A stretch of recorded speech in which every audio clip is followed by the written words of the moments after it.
Bom dia. David hoje teve um casamento do cunhado, então eles estão casando mais um, não ele fazendo casamento, né? Mas estão abençoando mais um casamento. Então nós vamos dar continuidade hoje ao nosso panorama bíblico. Estamos desde janeiro construindo esse panorama. Começamos desde lá do Gênesis.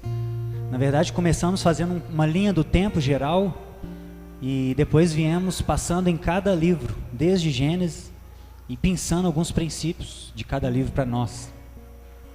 E semana passada a gente falou sobre Hebreus, carta aos Hebreus, e hoje vamos ter duas mensagens sobre Apocalipse, hoje e semana que vem.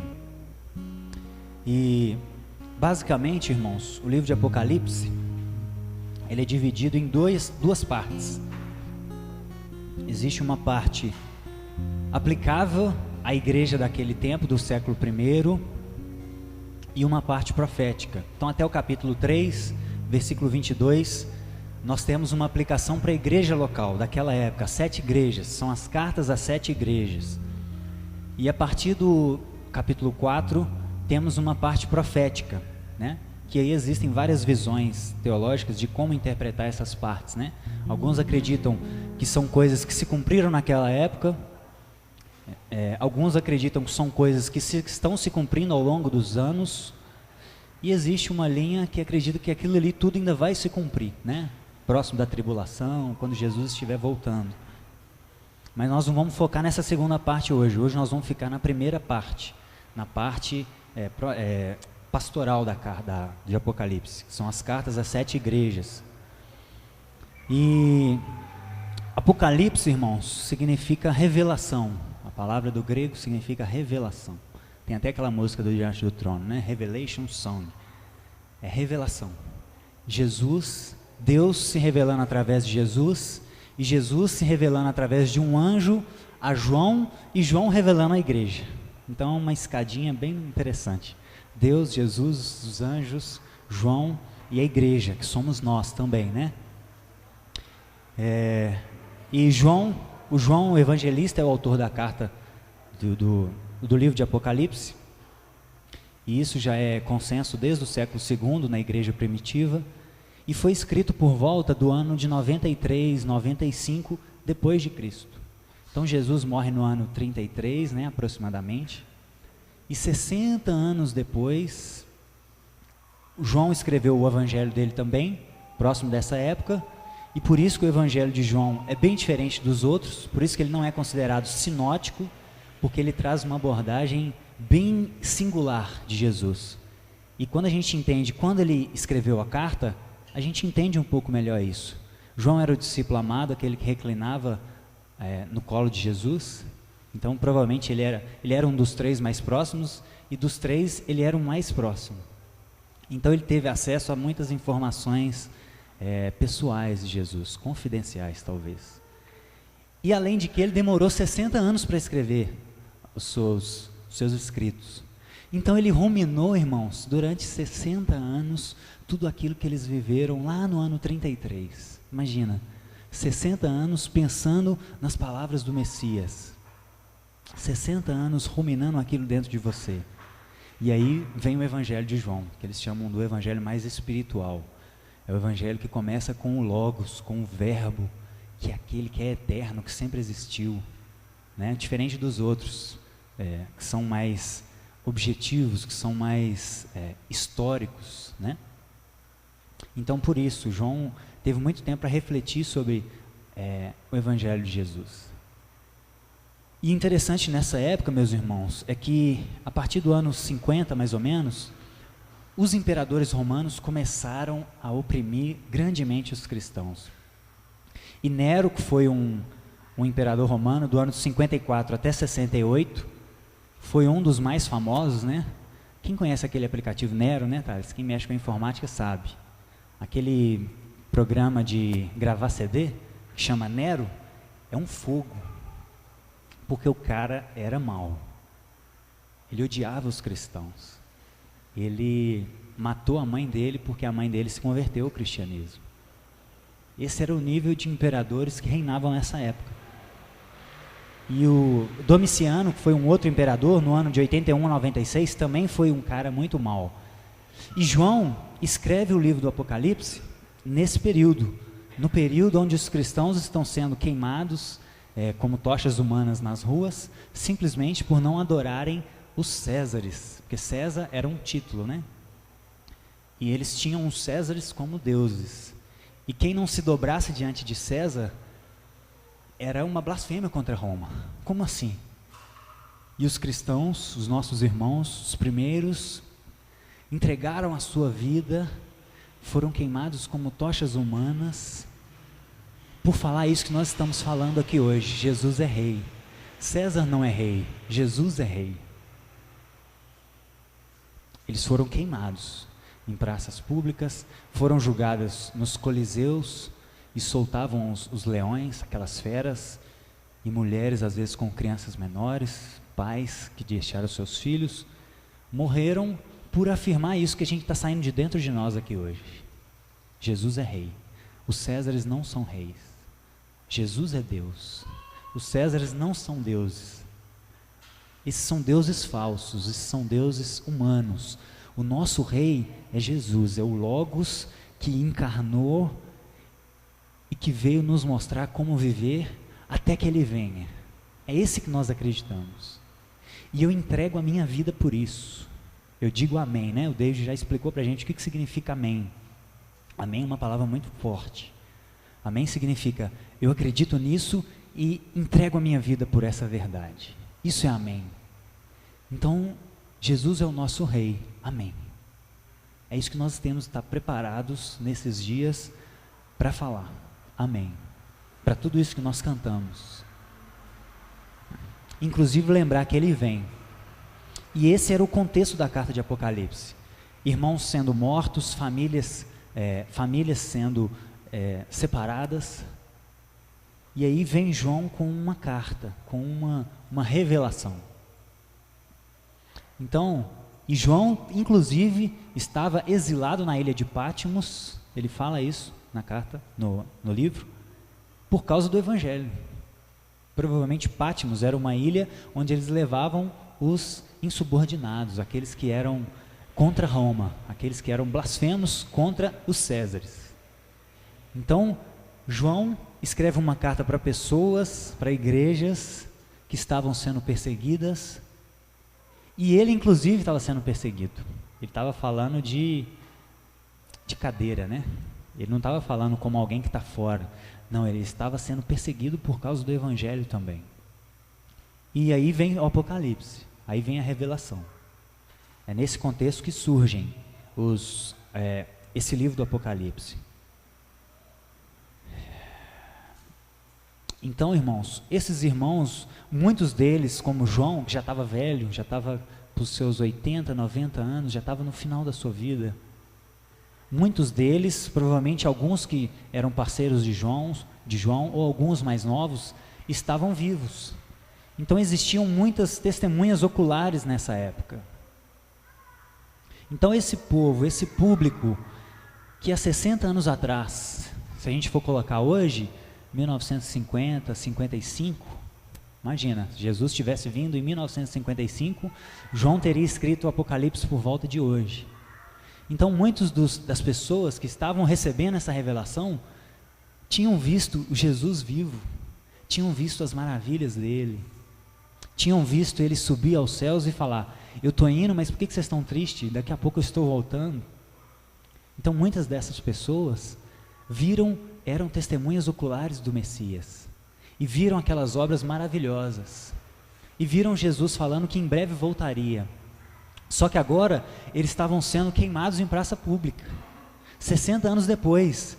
Imagina dentro deles como que não estava o coração deles. Como assim, Jesus? O Senhor falou que ia voltar em breve. Olha o que está acontecendo. Meu marido foi queimado em praça pública, só porque ele falou que crê no Senhor, que não crê no Domiciano, não crê no Nero. Como assim, Jesus? Cadê o seu reino? Venha, mas venha agora. Essa provavelmente era o que queimava dentro deles. Hosana, venha, mas venha agora. porque eles estavam sofrendo demais, irmãos. E aí João vem com essa revelação, que é uma carta de encorajamento e esperança para essas pessoas que estavam sofrendo, de fato, porque a gente não sofre nada. A gente não sofre nada, irmãos. Eles de fato estavam sofrendo, inclusive por causa do Evangelho, porque muito do nosso sofrimento é culpa nossa. A gente caça muita coisa, né? E eles estavam sendo perseguidos exatamente por serem justos. Então, esse todo é o contexto de Apocalipse. Daí surge essas cartas às 7 igrejas, e é o que nós vamos pensar algumas coisas hoje para a gente, como igreja e como pessoa. Então, Apocalipse é uma carta teológica de esperança e encorajamento, e eu queria que nós lêssemos o inicinho de Apocalipse, por favor. Apocalipse 1, versículo 4.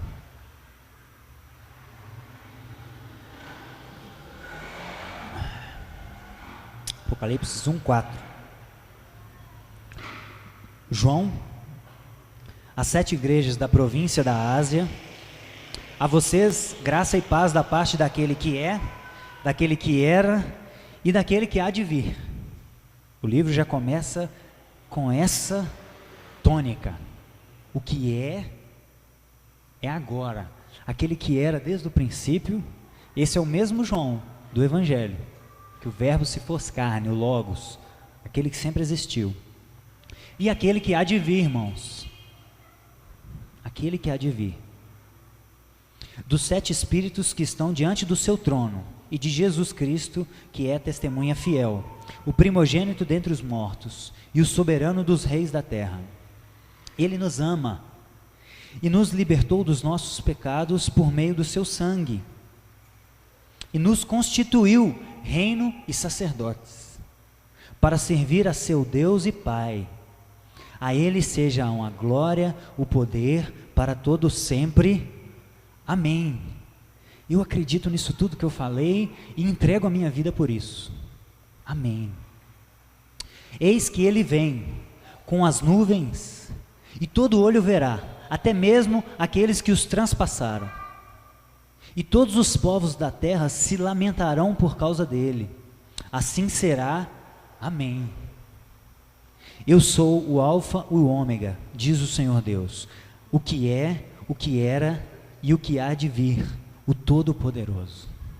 Essa é a introdução dessa carta de esperança àqueles irmãos. Então ele começa dizendo no versículo 5 que Jesus é o primogênito dentre os mortos. Isso é uma injeção de esperança, irmãos, poderosa.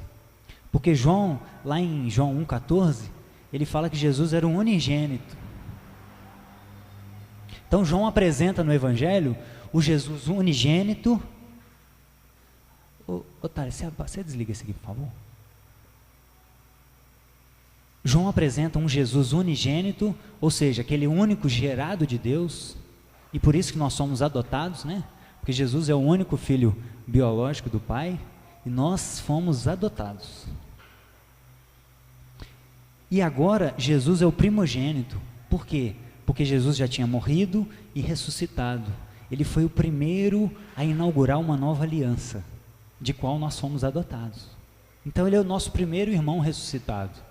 E quando ele voltar, tomara que ele volte o quanto antes, nós vamos ser, ele é o primogênito, ele é o primeiro ressuscitado, e nós somos seus irmãos.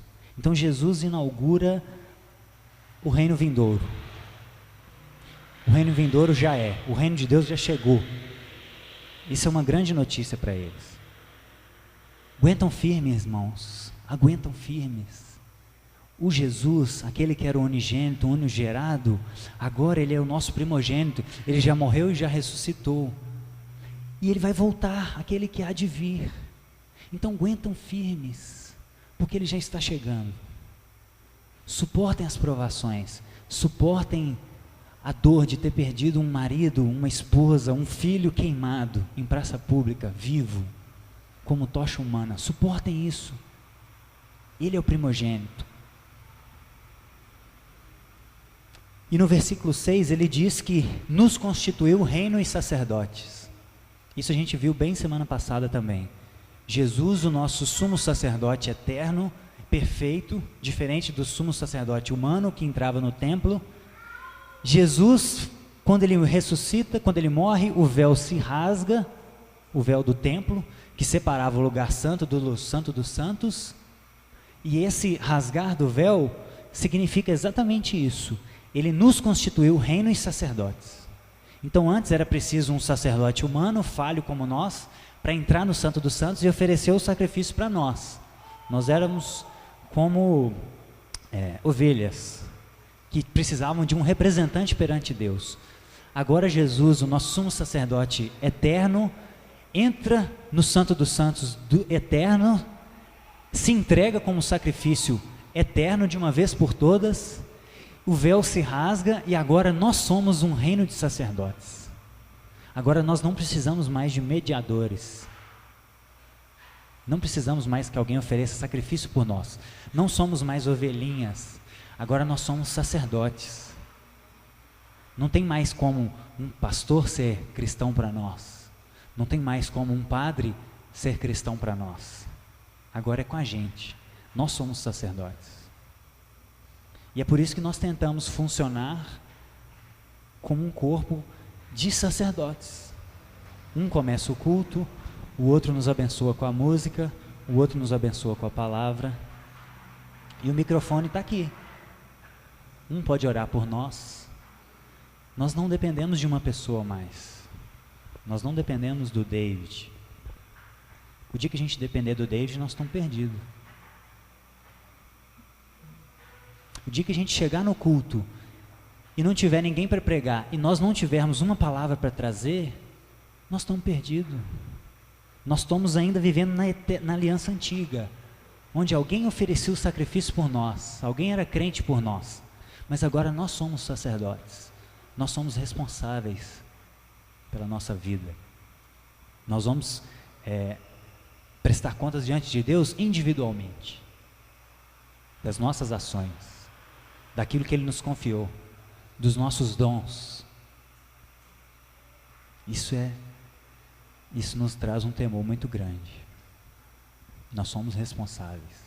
Acabou o período da ovelhinha, que tinha um sumo sacerdote humano, agora nós somos sacerdotes. E o versículo 7, a tônica do Apocalipse: eis que ele vem. Ele vem. Isso não é conversa fiada. Há 60 anos atrás, meus irmãos, João falando para essas igrejas, ele falou para mim, eu reclinei no colo dele, e ele falou que iria voltar. E eu convivi com ele 3 anos intensos, e ele é digno do que ele fala. Ele cumpre as promessas dele. Ele é um Deus que fala e cumpre. Ele não pecou. Eu vivi com ele 3 anos e ele não pecou. Ele é o nosso sumo sacerdote perfeito, sem mácula. Foi tentado em tudo que nós fomos tentados, mas não pecou. Eu tenho autoridade para falar desse Cristo, porque eu vi ele, eu vivi com ele. E é por isso que eu entrego a minha vida por ele. Por isso que eu estou aqui exilado, morrendo por causa do Evangelho. É por isso. Essa é a minha esperança. E meus irmãos, o sofrimento, ele nos faz pensar o que é a vida. A gente não sabe o que é sofrimento, nesse nível, mas nós estamos caminhando para isso. O Estado Islâmico tem avançado, e segundo Lucas, que veio aqui 2 semanas atrás, já tem um grupinho aqui terrorista no Brasil, articulando como eles vão agir. Nós não conhecemos o que é ser perseguido por causa do Evangelho. E o sofrimento, principalmente nesse nível, por você sofrer, por ser justo, que isso confronta muito o nosso senso de justiça. Como assim? Se eu sofrer por eu ter matado alguém, sofrer na cadeia, ainda assim é justo. Mas como assim? Eu vou sofrer por ser justo? Por querer seguir Jesus? Como assim? E era isso que esses irmãos estavam enfrentando. E o sofrimento nos faz pensar o que é a vida. Como você, responda para você, o que é a vida para você? Todo dia quando você acorda de manhã, na segunda-feira, o que vem dentro de você? O que é a vida? O que nós estamos fazendo aqui? O que é isso tudo aqui?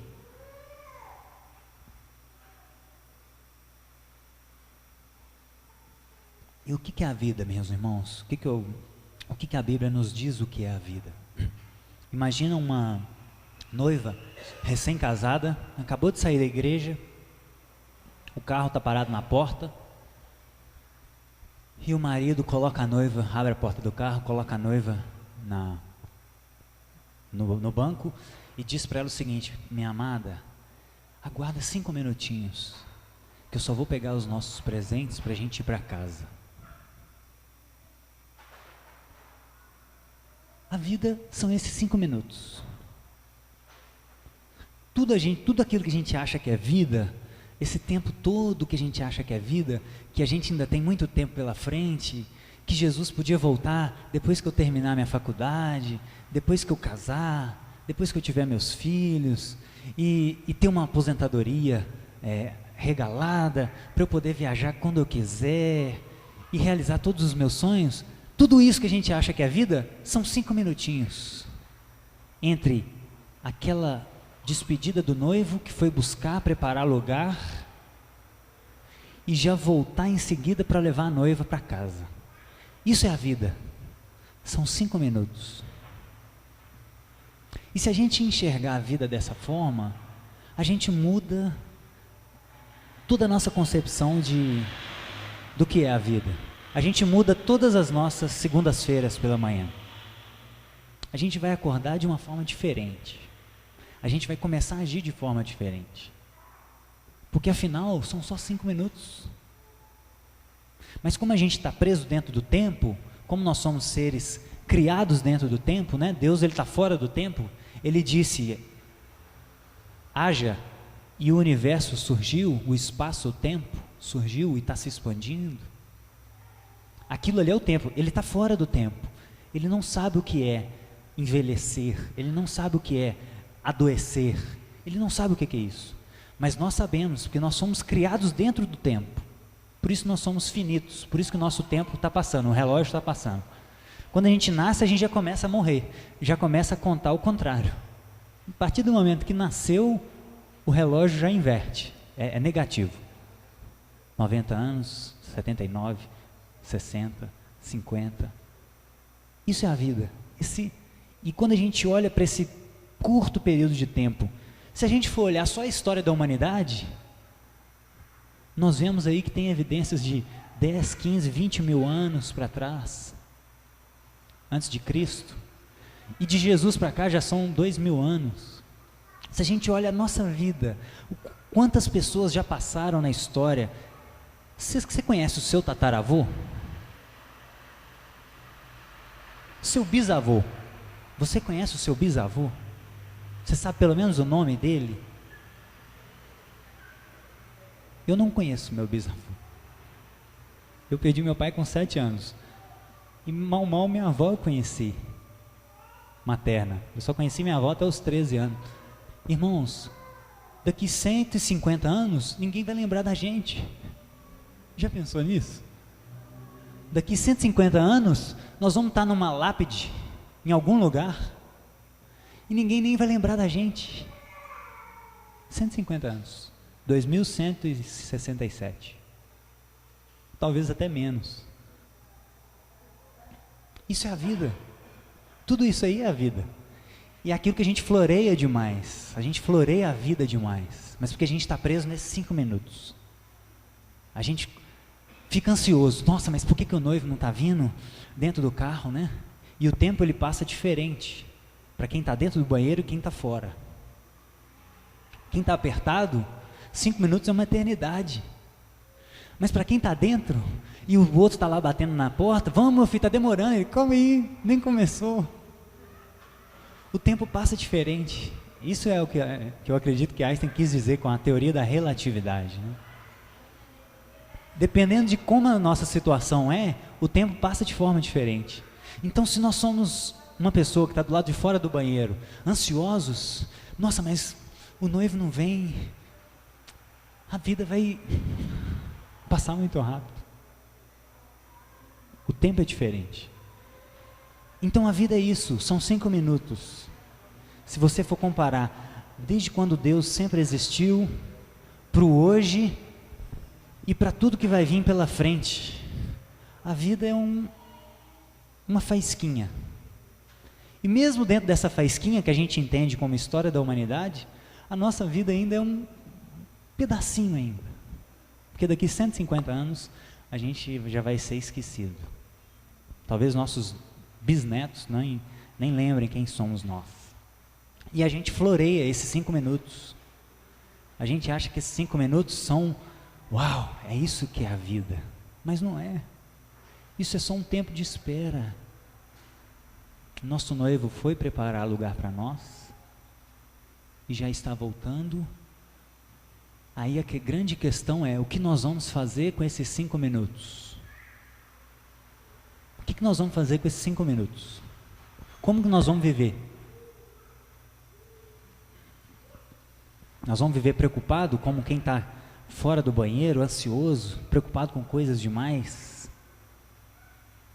Ou nós vamos viver em paz? Não, meu noivo, ele é fiel. Ele foi, mas já está voltando para me levar para casa e eu aguardo ele em paz. Eu vou ser fiel a ele. Que noiva, meus irmãos, que noiva seria louca de enquanto aguardo o noivo dentro do carro, na porta da igreja, passa um rapazinho bonitinho? Que noiva seria louca de trair o noivo nesses 5 minutinhos? Que noiva seria essa? Imagina, passa 1 minuto, a noiva, poxa, meu noivo não vem, e aí passa um rapazinho bonitinho, começa a conversar com ela, ela começa a dar mole, e aí o rapazinho entra dentro do carro e eles começam a se beijar. E aí quando ela menos assusta, o noivo chega. Como assim? Te deixei tem 5 minutos, como assim você já está se prostituindo? Você não consegue me esperar 5 minutos? Para a gente viver uma vida inteira? Como assim? São só 5 minutos. E quando a Bíblia fala, Deus, principalmente no Antigo Testamento, tratava o povo de Israel como a noiva dele. E quando o povo de Israel adoravam outros deuses, Deus dizia que ela era uma mulher prostituta, porque ela estava se prostituindo, ela não estava adorando o noivo verdadeiro. Que noiva é essa que não consegue esperar 5 minutos na posição correta, aguardando o noivo? Como assim? Que noiva é essa? Que noiva seria louca em trair o marido em 5 minutos? Isso é a vida. A vida, nós estamos nesses 5 minutinhos, e hoje, o dia de hoje, é uns milésimos de segundo. E o dia de amanhã vai ser mais uns milésimos. E 5 minutos sendo otimista, irmãos. Sendo otimistas. Se a gente chegar, como o nosso irmãozinho querido, 91 anos, não é isso? 90 ou 91? 90. 90 anos. Bisavô.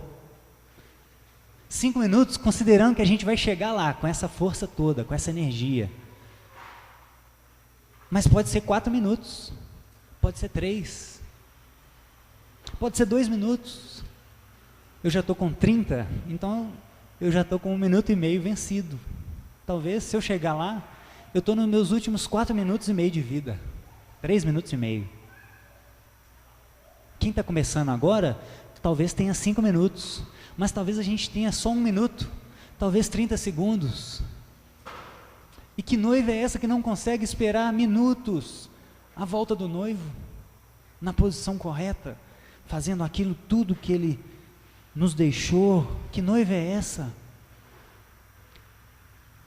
Que noiva é essa que fica torcendo para o noivo demorar um pouquinho mais? Ah não, noivo, demora mais 5 minutos. Eu tenho muita coisa aqui para fazer nesses 5 minutos. Eu preciso formar, eu preciso casar. Nossos filhos estão chegando, irmãos, e cada vez mais a ansiedade aumenta, e a vontade de transferir vida para um outro ser aumenta, vai ficando cada dia mais forte. Eu vejo criança assim, eu falo, meu Deus, que vontade de corrigir uma criança, que vontade de pôr uma criança para dormir, que vontade de educar uma criança, ensinar para ela sobre Jesus, que vontade. Mas Jesus podia voltar agora, porque isso é muito inferior, é muito pequeno. Que vontade eu tenho de terminar minha faculdade de filosofia e entrar para uma faculdade e começar a fazer diferença lá naquele lugar. Nossa, que vontade é essa? Mas Jesus é muito melhor. Jesus podia voltar agora e acabar com faculdade, com filho, com casamento, minha esposa, que vontade de desfrutar a vida com ela. Mas Jesus é muito melhor, porque isso são só alguns minutos. São alguns minutinhos que eu vou desfrutar com minha esposa, que eu vou desfrutar com os meus filhos, que eu vou desfrutar na minha vocação. São alguns minutinhos. E Jesus tem eternidade para nós. Jesus, ele tem uma vida de eternidade. Não são minutos, é vida plena. O reino já é já. Isso não pode nos fazer, irmãos. Existem muitos cristãos que vivem só no reino vindouro. Isso é o que o Dyron Miller, no livro dele chamado Vocação, chama de igreja fortaleza. É aquela igreja que só está com a cabeça no reino vindouro e esquece de viver. Cria uma fortaleza, só ouve música gospel, não vai no cinema porque não passa filme evangélico, agora está melhorando, né? Saiu agora o Em Defesa de Cristo, muito bom, eu recomendo. Mas cria uma cultura paralela. E existe aquela igreja que ela é tão envolvida com as coisas desses 5 minutinhos, que ele chama de igreja sincrética, que é aquela igreja ou aquela pessoa que se envolveu tanto com o mundo caído, né? Não estou falando o mundo, cosmos, o mundo caído, as coisas, o reino contrário às coisas de Deus, vigente. Se envolveu tanto com isso que foi um sincretismo tão grande que você não consegue falar que aquela pessoa é cristã. Ela tem princípios? Nossa, não sei. Ora sim, ora não. É o famoso Raimundo, né, Tiago? Pé na igreja e pé no mundo. Você não consegue ver princípios na vida dela. E a igreja que nós temos que ser, as pessoas que nós temos que ser, são cristãos fiéis, que são aqueles que estão no mundo físico. Nós estamos no trabalho, toda segunda-feira, toda semana nós estamos no nosso trabalho, convivendo com pessoas que não conhecem Jesus. Estamos numa cultura totalmente, que está cada vez mais abandonando os princípios de Deus. A gente está aqui fisicamente, só que a nossa cabeça está lá, em Cristo, no reino vindouro. Só que o reino já é agora. O reino já foi inaugurado, tem 2017 anos que o reino foi inaugurado. Jesus falou, o reino de Deus chegou. Então nós temos que viver no mundo, fisicamente, com a cabeça no vindouro. E isso ao mesmo tempo que nos dá um senso de gosto de vida, porque tudo se torna melhor. Aí você faz a sua faculdade, dentro da sua vocação, com gosto de vida na boca. Por quê? Porque é o reino de Deus. É o reino já, ainda não. É o que a teologia chama de já ainda não. O reino já chegou, mas não ainda de forma plena. Mas ele já chegou. O reino é aqui agora, é nessa sociedade, é nesse caos todo que a gente vive, isso já é o reino de Deus. O reino não é só ainda não, mas também não é só já. Vocês estão entendendo? É viver no mundo com gosto de vida na boca, mas com a mentalidade do reino vindouro. Então é diferente daquelas pessoas que só vivem, vão à igreja 7 dias por semana, né? Porque para eles, o templo, na verdade, não é nem ir na igreja, o templo para eles é um lugar sagrado e eles têm que estar ali, aguardando a vinda do noivo. E é também diferente daquelas pessoas que, não, eu sou cristão em todo lugar, mas eu posso fazer o que eu quiser, eu tenho liberdade. E aí você já não consegue mais separar o joio do trigo. É diferente. Nós devemos ser aqueles que estão no mundo fisicamente, dentro da nossa vocação, criando os nossos filhos com princípios, congregando, firmados numa comunidade, exortando uns aos outros, vivendo de forma plena, com gosto de vida na boca, toda segunda de manhã, mas com a cabeça lá. Jesus podia voltar agora, o noivo podia voltar, Eu não quero mais alguns minutos, noivo, eu quero agora. Hosana, vem. É esse lugar que nós temos que procurar. Ser como igreja, como comunidade e como pessoa, individualmente.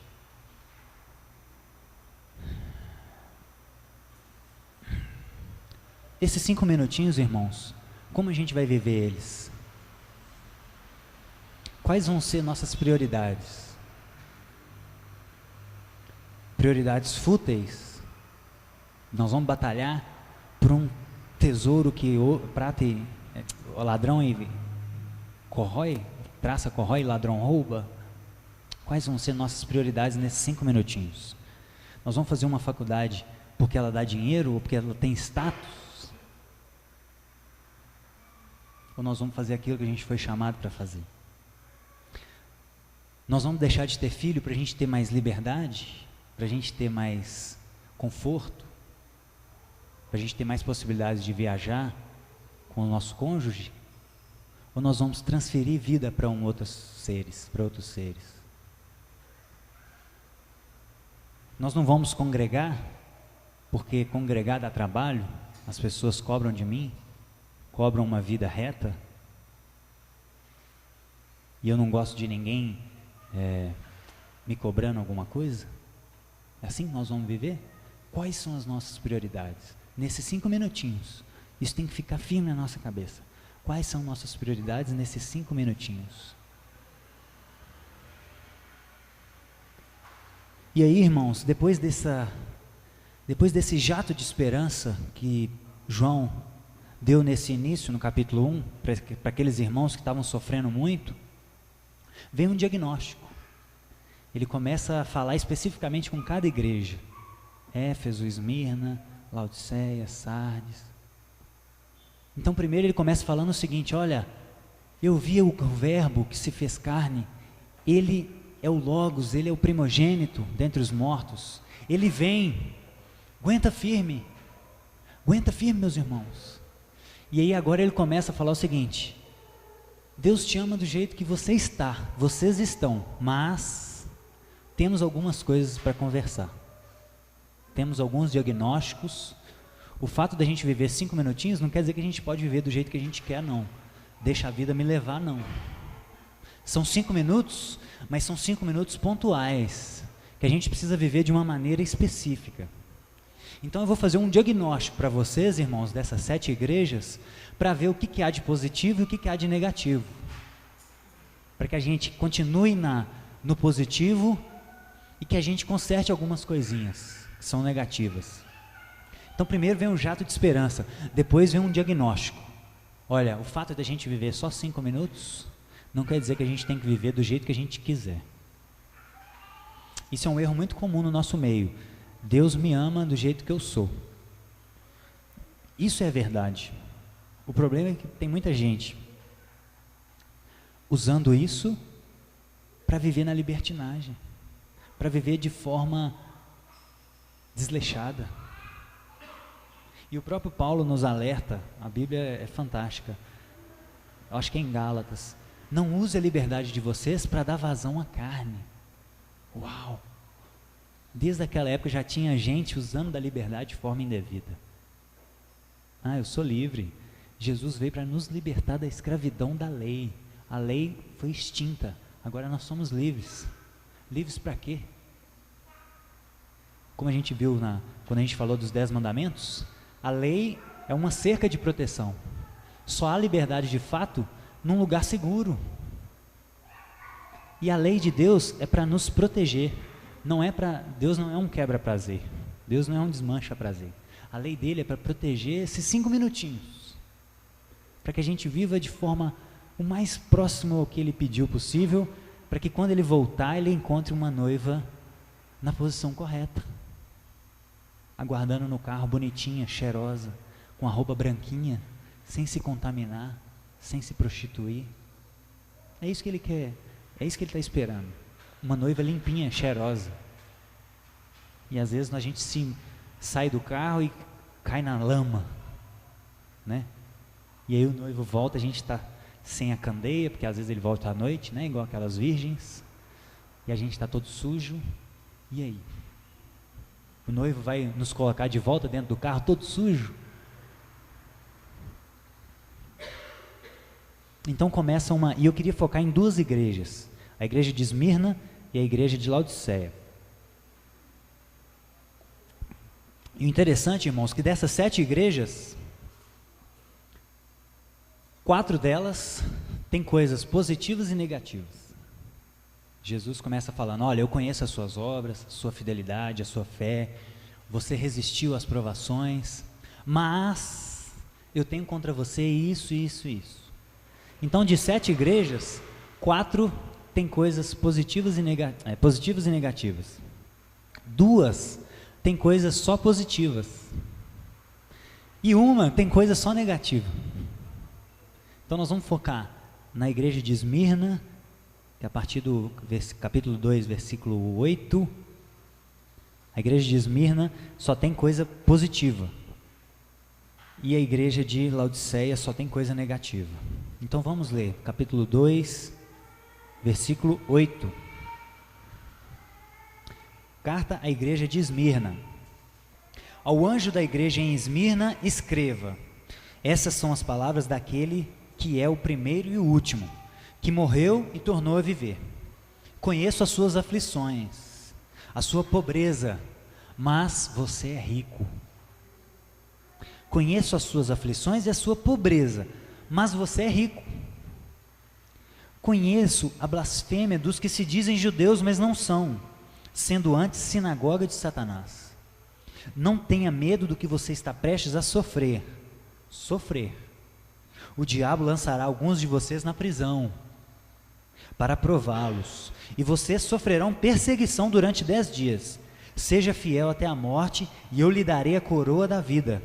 Aquele que tem ouvidos, ouça o que o Espírito diz às igrejas. O vencedor de modo algum sofrerá a segunda morte.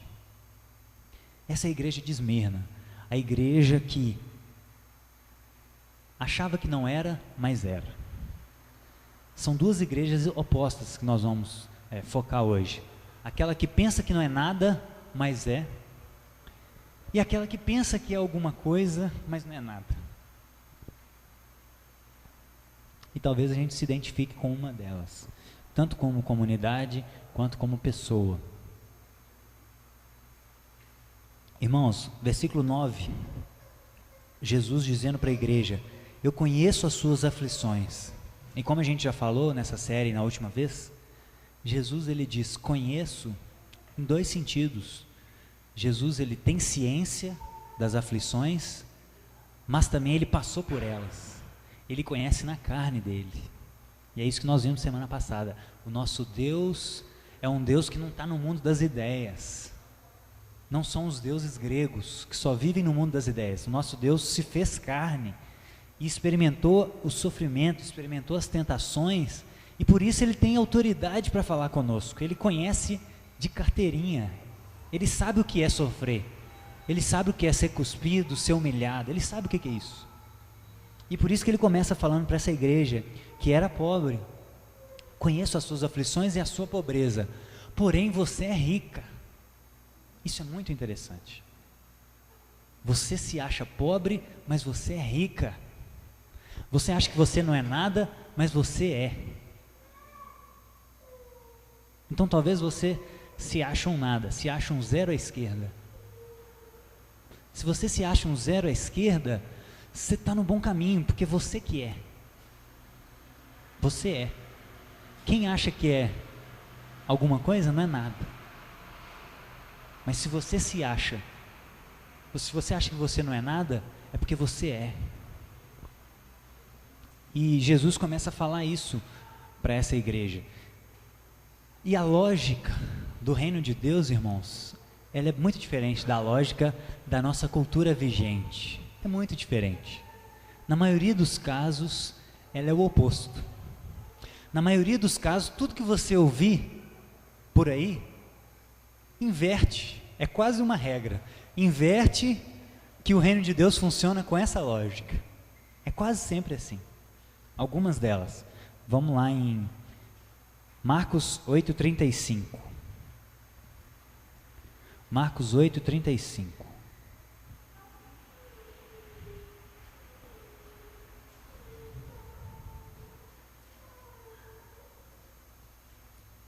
Marcos 8, 35. Então, primeira lógica do reino de Deus: perder a vida por Cristo é ganhar.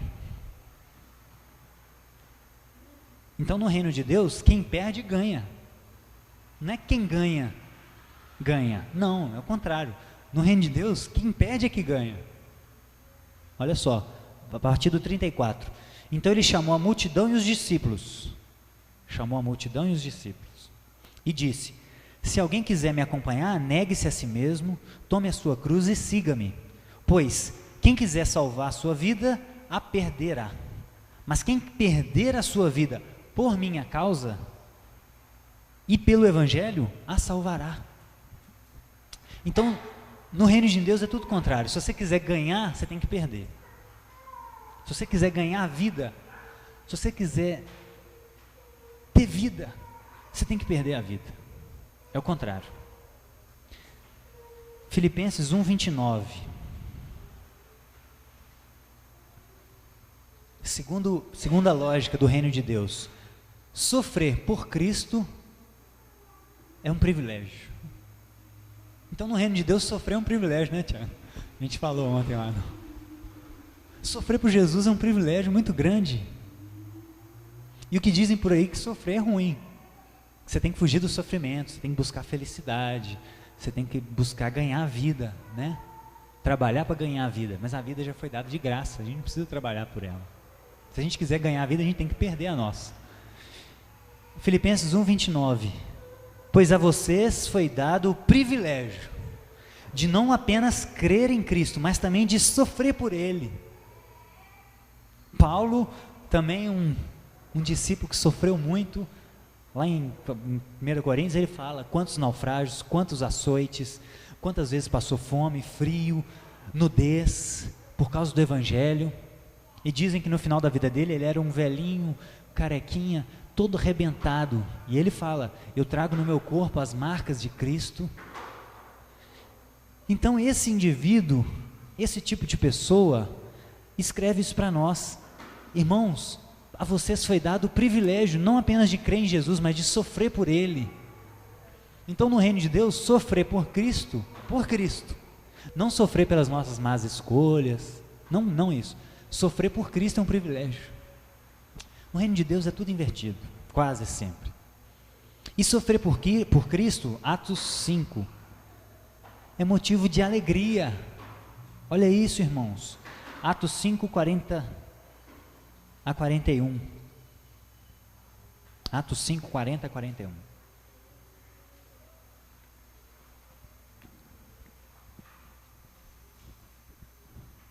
O início da igreja. Eles, os fariseus, foram convencidos pelo discurso de Gamaliel. Chamaram os apóstolos, mandaram açoitá-los, correada, 39 chicotadas nas costas. Depois ordenaram aos apóstolos que não falassem no nome de Jesus e os deixaram sair em liberdade. E aí o que esses apóstolos fazem? Saem reclamando? Saem murmurando? Não. Eles saíram dos sinédrios alegres, por terem sido considerados dignos, por terem o privilégio de ser humilhado por causa de Jesus. Oh, meu Deus. Então, sofrer por Jesus é motivo de alegria. São só 5 minutos. Isso toma outra proporção quando a gente olha a nossa vida como 80, 90 anos possíveis, porque a gente também pode morrer amanhã. Eu posso não estar aqui amanhã. Talvez essa seja a última contribuição que eu vou trazer. Então talvez nem sejam 5 minutos. Então sofrer por Ele alguns segundos, alguns minutinhos, é motivo de alegria, porque é um privilégio. Essa é a lógica do reino de Deus. No reino de Deus, fugir da riqueza é ficar rico. Se você quer ficar rico, se você quer ganhar dinheiro, se você quer ganhar um tesouro, você tem que fugir da riqueza. Essa é a lógica do reino de Deus. Jesus lá em Mateus 6 começa: não acumulem tesouro aqui, porque isso aqui, essas coisas materiais, traça corrói. E ladrão rouba isso aqui. Agora, vocês têm que construir para vocês um tesouro onde traça não corrói, onde ladrão não rouba. E aí, numa outra parábola, em Lucas, ele fala o seguinte: use o dinheiro desse mundo ímpio para fazer amigos. Então, se nós quisermos construir um tesouro no céu, nós temos que olhar para o outro, olhar aquilo que a gente recebe como um administrador e abençoar o outro. Não é construir um império para nós. Então, no reino de Deus, ficar rico é fugir da riqueza. E o que falam por aí é o contrário. E 1 Timóteo fala isso muito bem. 1 Timóteo 6, a partir do verso 6. Quando eu falei a última vez sobre dinheiro, eu nunca tinha lido esse versículo dessa maneira. Porque até então, nesses 10 anos de evangelho, converti em 2007, eu entendi o seguinte: eu posso ser rico, eu posso ter muito dinheiro, desde que o dinheiro não me tenha. E aí eu fui ler esse texto, 1 Timóteo 6, e por esse texto, e por vários outros que a gente viu naquele panorama, eu entendi o seguinte: irmãos, aqueles que querem ficar ricos caem em tentação, em desejos nocivos, descontrolados, pois o amor ao dinheiro é a raiz de todos os males. Então quem quer ficar rico, cai em tentação. Por quê? Por que quem quer ficar rico cai em tentação? Porque o amor ao dinheiro é a raiz de todos os males. E aí no verso 11 ele diz: você, ó homem de Deus, fuja de tudo isso. Fuja dessa vontade de querer ficar rico. Onde você está com a cabeça? São 5 minutos. São 5 minutos. Você não pode ter uma vida simples por 5 minutos? E olhar para o outro? E construir um tesouro eterno? Como assim?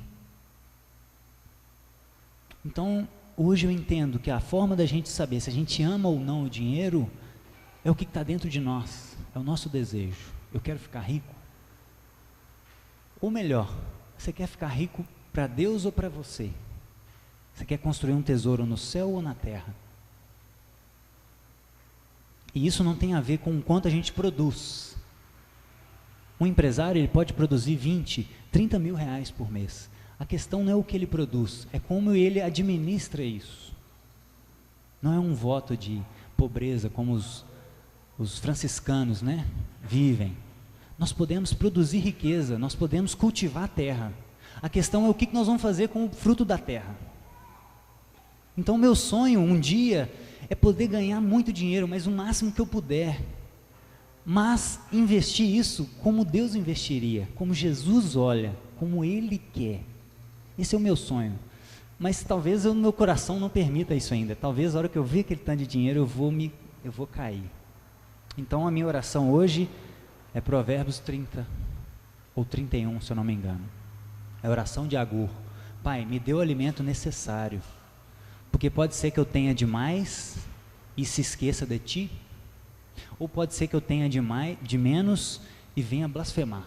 Então a minha oração hoje é: Deus, me dê o alimento necessário, porque eu não sei se eu estou preparado ainda para administrar tanto recurso, mas o meu sonho seria administrar muito recurso um dia, da forma como Ele quer, porque são só 5 minutos, e não faria sentido eu ter um império para mim, enquanto os refugiados estão lá precisando de ajuda, o Lucas está lá passando aperto, enquanto pessoas não têm o que beber no Nordeste, água, um poço. Quanto custa um poço, Priscila? Abrir um poço? 22 mil reais, um poço, dá água para uma pessoa. Imagina se a gente tiver o privilégio de administrar muito recurso e conseguir abençoar. Meu Deus, seria demais. Então esse é o meu sonho, mas por enquanto eu fico na oração de Agur. Pai, me dê o alimento necessário. No reino de Deus, meus irmãos, estar fraco é estar forte. 2 Coríntios 12, abra comigo. 2 Coríntios 12, 7.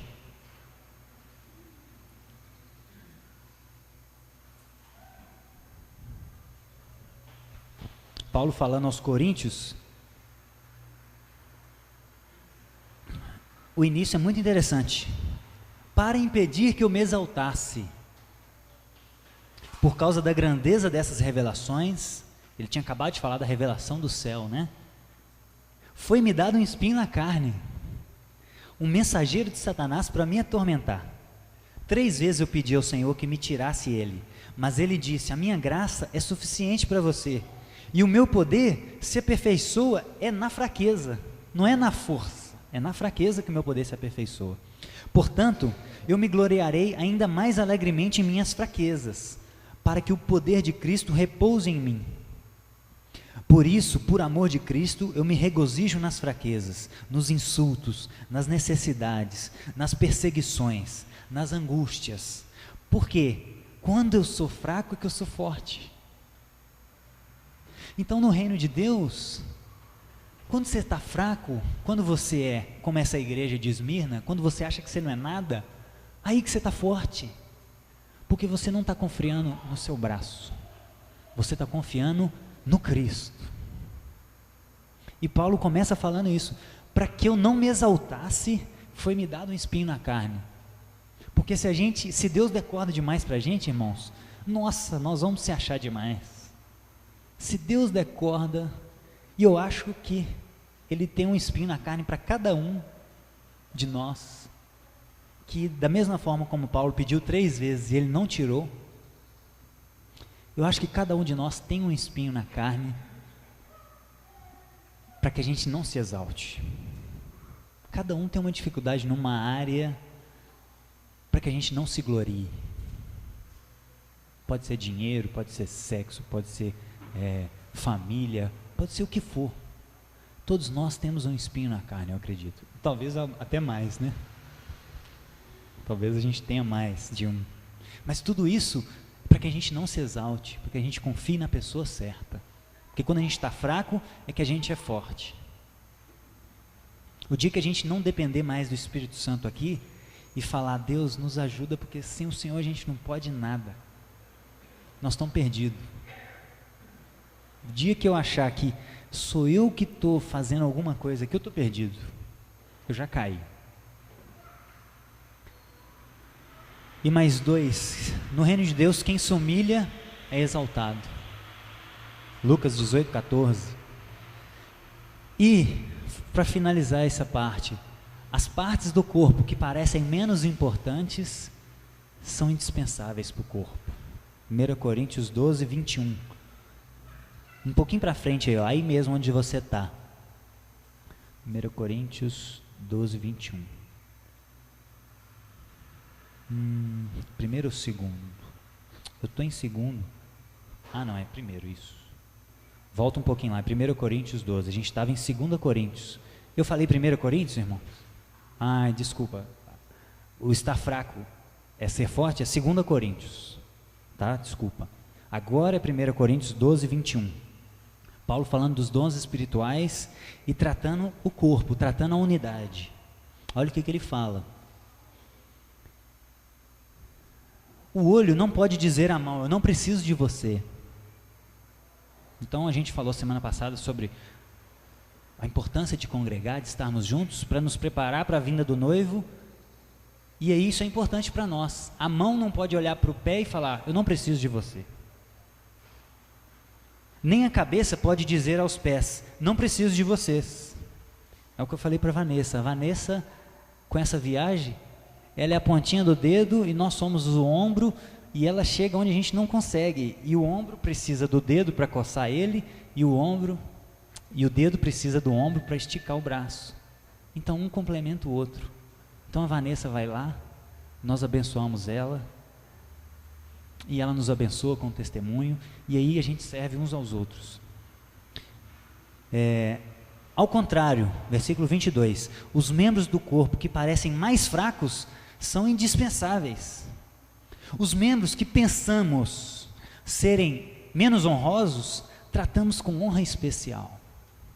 Então, se você é como essa igreja de Esmirna, que acha que não é nada, você é parte indispensável para o corpo. Então essa é uma injeção de ânimo para nós. para você que não se acha nada, que não se vê como nada, você está no caminho certo. Se você acha que você não é nada, você está no caminho certo. Então essa é a lógica do reino de Deus. Perder a vida é ganhar, sofrer é um privilégio, sofrer por Cristo é alegria, fugir da riqueza é ficar rico, estar fraco é estar forte, quem se humilha é exaltado, as partes que parecem menos importantes são indispensáveis. É tudo invertido.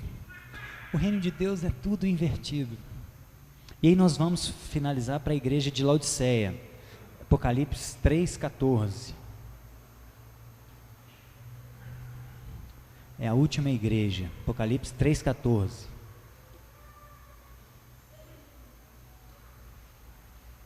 Laodiceia já funcionava numa mentalidade diferente de Esmirna. E eu me identifico muito com Laodiceia. Eu preciso lembrar dos meus espinhos na carne semanalmente, diariamente. Porque eu posso me achar demais, eu tenho a tendência de me exaltar demais. Então eu preciso que Cristo me coloque no meu lugar. Então se você se identifica também como eu, e a igreja de Laodiceia, irmãos, por coincidência, Laodiceia ficava na Frígia, que era uma região da Ásia Menor, que ela era a igreja mais rica da Frígia. Tinha um comércio vasto. Uma igreja pobre achava que não era, mas era. E aí nós vamos para uma igreja que era mais rica, que achava que era, mas não era. E aí vamos ler a partir do 14. Ao anjo da igreja em Laodiceia, escreva: essas são as palavras do Amém, a testemunha fiel e verdadeira, o soberano sobre a criação de Deus. Conheço as suas obras, eu sei que você não é frio nem quente. Melhor que se você fosse frio ou quente. Assim, porque você é morno e não é frio nem quente, eu estou a ponto de te vomitar da minha boca. Você diz, dentro da sua arrogância: eu estou rico, adquiri riquezas, não preciso de nada. Você, porém, não reconhece que é uma miserável, digna de compaixão, pobre, cega e que está nu. Eu te dou este conselho: compre de mim ouro refinado no fogo, e você se tornará rica. Compre roupas brancas e vista-se para cobrir a sua vergonhosa nudez. Compre colírio para ungir os seus olhos, para você poder enxergar, porque você está se achando demais. Limpa os teus olhos. Eu repreendo e disciplino aqueles que amo. Por isso, seja diligente e arrependa-se. Eis que estou à porta e bato. Se alguém ouvir a minha voz e abrir, eu entrarei, cearei com ele e ele comigo. Ao vencedor darei o direito de assentar comigo no meu trono, assim como eu também venci e sentei com o meu Pai em seu trono. Aquele que tem ouvidos para ouvir o que o Espírito diz às igrejas, ouça. Irmãos,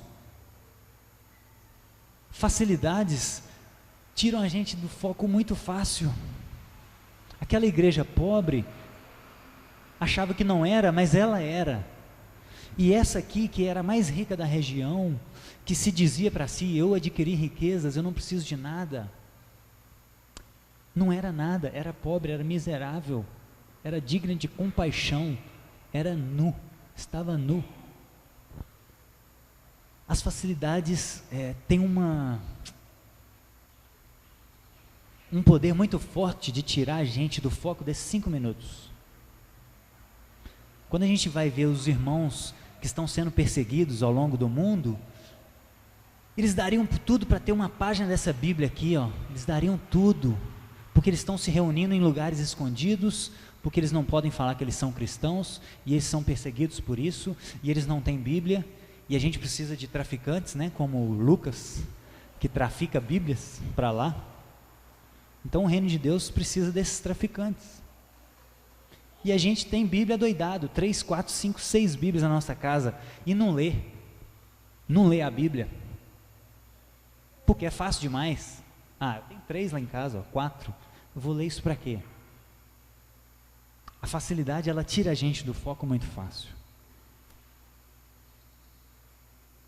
E a igreja de Laodiceia tinha a cidade vizinha de Colosso e a cidade de Hierápolis. E a cidade de Hierápolis eram feitas de águas termais, águas quentes. Laodiceia não tinha fonte de água, era seca. E Colosso era fonte de águas frias. E talvez essa é uma analogia que João faz para falar que ela é morna, porque ela está no meio do quente e do frio. Ela é mornidão. Facilidade demais, irmãos, nos leva à mornidão. Está tudo muito fácil, muito calmo, muito tranquilo. Tem Bíblia disponível, não leio. Tira a nossa Bíblia, começa a perseguir a gente para a gente ver o que a gente... Opa, aí a gente apruma. Mas a gente vai aprender pela dor ou pelo amor? Será que a gente precisa chegar nesse nível para aprender isso? Será que a gente não pode dar valor à palavra de Deus enquanto a gente tem e nos preparar para que se algum dia a gente for perseguido, a gente esteja firme?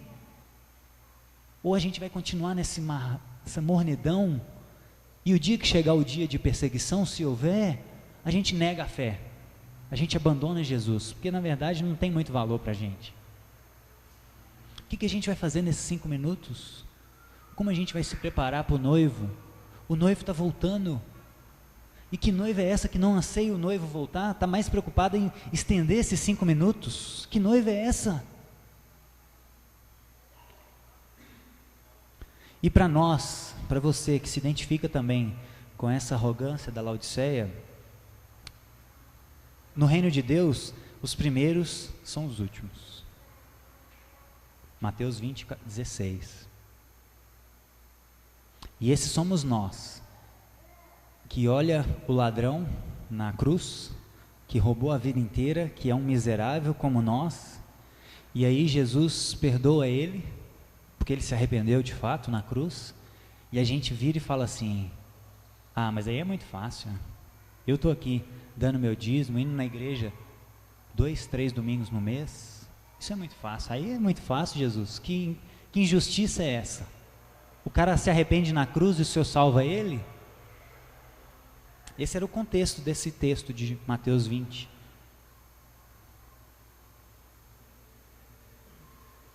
A parábola dos trabalhadores. Uns foram contratados de manhã, acordaram um salário X. Os outros foram contratados às 5 horas da tarde, 6 horas da tarde, receberam primeiro e a mesma quantia. E aí os caras foram reclamar: mas como assim? Eu trabalhei o dia inteiro, como é que eu vou ganhar o mesmo? Ué, mas eu não combinei com você R$20 no dia? Ué, eu não estou descumprindo meu trato com você. Mas você está com inveja porque eu sou generoso com o meu dinheiro e eu faço dele o que eu quiser? Eu quero dar 20 para esse que trabalhou só 1 hora? Por que eu não posso? Você me acha injusto? Os primeiros serão os últimos. Quem quiser ser mais importante tem que servir todo mundo. Essa é a lógica do reino de Deus. Mateus 20, 26. E quem é rico é pobre. Nós vimos agora, né? Você se diz rica, mas você é pobre. Então no reino de Deus é tudo o contrário. E quem se exalta será humilhado. Lucas 18, 14. É aquele fariseu que se acha santo. É aquele fariseu que está orando e fala: Deus, obrigado porque eu não sou como esse povo que está aí na rua. Olha lá, está beijando ali, ó. Nossa, eu não sou igual a esse povo. Ah, eu sou santo, eu estou aqui na igreja. Esse é o fariseu. Esses somos nós. Se acha santo demais. Se exalta. E se a gente se exalta, a gente será humilhado. Então, irmãos, a nossa vida é isso. São 5 minutos. Na melhor das hipóteses. Mas podem ser 4, pode ser 3. A gente pode estar já nos minutos finais. A questão é, o que nós vamos fazer? Como que nós vamos sair daqui? E qual vai ser a nossa motivação de acordar amanhã? E quais vão ser nossos planos para daqui 2 meses, para daqui 6 meses, 2 anos, 5 anos? Quais vão ser nossos planos? Porque Ele está vindo, o nosso noivo está vindo.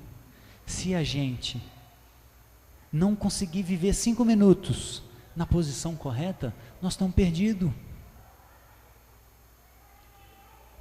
Qual dessas igrejas nós queremos ser? Aquela que pensa que é demais e não é nada? Qual pessoa nós queremos ser nesses 5 minutos? E qual comunidade nós queremos ser? Nós queremos ser relevantes. Queremos ser influentes para o reino de Deus. Vamos orar. Vamos pensar que noiva nós temos sido. Se a gente está de fato ansiando que Ele venha sobre Jerusalém, sobre os montes, buscar a gente. Ou se nós estamos querendo, Jesus, só podia voltar daqui a pouco, eu tenho tanta coisa para fazer, eu tenho tanto plano para concretizar. Nossa, mas que noiva é essa, meu Deus? Que noiva é essa que não anseia que o Senhor venha saltando sobre os montes e nos leve para casa, para que acabe toda dor, todo sofrimento, toda angústia, toda dificuldade. Oh Jesus, que noiva é essa que nós temos sido, Pai? São só alguns minutos e a gente não consegue viver como filhos maduros, como uma noiva obediente, com foco no Senhor, na Tua cruz, em aprender a morrer, aprender a fugir da riqueza, aprender a ser humilhado, aprender a ser fraco para ser forte. Que noiva somos nós, Pai. Deus, cave fundo dentro de nós, sonda o nosso coração, Pai, envia uma sonda, e sonda mais profundo, Deus, cava fundo dentro de nós, para ver quais são as nossas motivações, quais são as nossas prioridades. Deus, tira a nossa futilidade de vida, Pai, nos ajuda a ser filhos maduros, que estão com o olhar fixo no Senhor, e que querem viver uma vida digna, para manter as vestes brancas, manter as mãos limpas, um coração puro, para que o Senhor volte e se alegre conosco, Pai. Por favor, Espírito Santo, ajude os meus irmãos, ajude a mim, principalmente, o maior dos pecadores. Aguça os nossos espinhos, Pai, para que a gente não se exalte, como essa igreja de Laodiceia. E nos ajuda a entender se estamos passando por provações, por dificuldades, por amor do Senhor, estamos no caminho certo. Por favor, Jesus, são só 5 minutos, nos ajude a enxergar isso diariamente.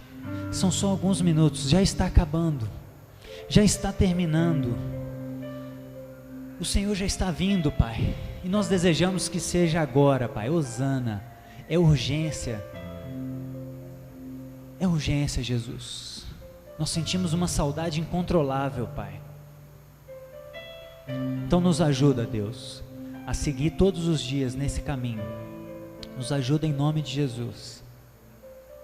E nos ajuda como comunidade a exortarmos uns aos outros, a termos humildade de ouvir uma exortação e a termos intrepidez de exortar um irmão também, que está faltoso, seja em qualquer área, que está com a cabeça no mundo da lua, que não está vivendo o Evangelho, que não está congregando, que está totalmente longe dos Teus propósitos, Pai. Nos ajude, nos dê essa maturidade como comunidade. É isso que nós te pedimos, é isso que nós te clamamos, no nome de Jesus Cristo, aquele que era, aquele que é e aquele que há de vir. Em nome de Jesus. Amém, irmãos?